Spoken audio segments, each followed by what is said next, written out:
नमस्कार, श्री स्वामी समर्थ. कशा आहात तुम्ही सगळे? स्वागत आहे तुमचं माझ्या अजून एका नवीन व्हिडिओमध्ये.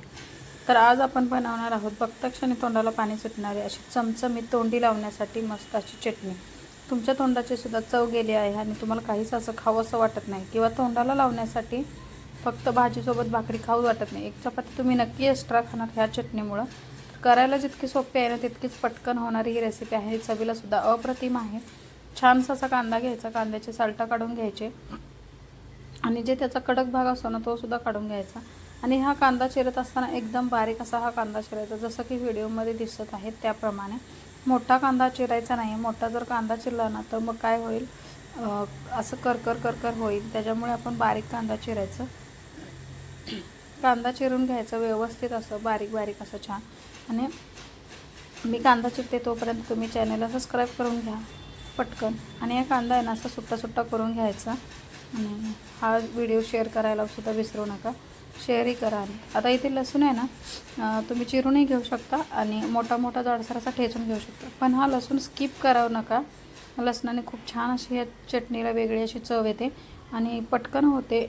किंवा ऑफिसला सुद्धा तुम्ही ही तोंडी लावण्यासाठी चटणी देऊ शकता की सोबत भाजीसोबत जर असेल तर मस्त छान लागते. एकदम अशी चटपटीत चटणी बनते ही. आणि सर्वात महत्त्वाचं म्हणजे पटकन अशी बनली जाते. लसूण घेतल्यानंतर आपण कोथिंबीर घेतल्यानंतर छान अशी एक मिरची घ्यायची. मिरची स्वच्छ धुवून घ्यायची आणि बारीक चिरून घ्यायची अशा पद्धतीने. आता तिखटमध्ये तुम्ही मिरची एखादी एक्स्ट्रा घेऊ शकता किंवा नाही स्किपसुद्धा करू शकता. पण छान चव येते. एक मिरची घालायच असते. आणि मस्त एका बाऊल घ्यायचा आणि त्याच्यामध्ये आपण हे काढून घेऊया. खूप सोपी आहे, खूप सोपी रेसिपी आहे. पटकन होणारीच रेसिपी आहे. झटपट अशी होते बघा. सगळं जे आपण घेतलं होतं ना ते सर्व आपण याच्यामध्ये घालायचं. जे लसूण आहे ना ते आपण बाजूला ठेवायचं फोडणीसाठी. इथे धना पावडर घातलेले आहे.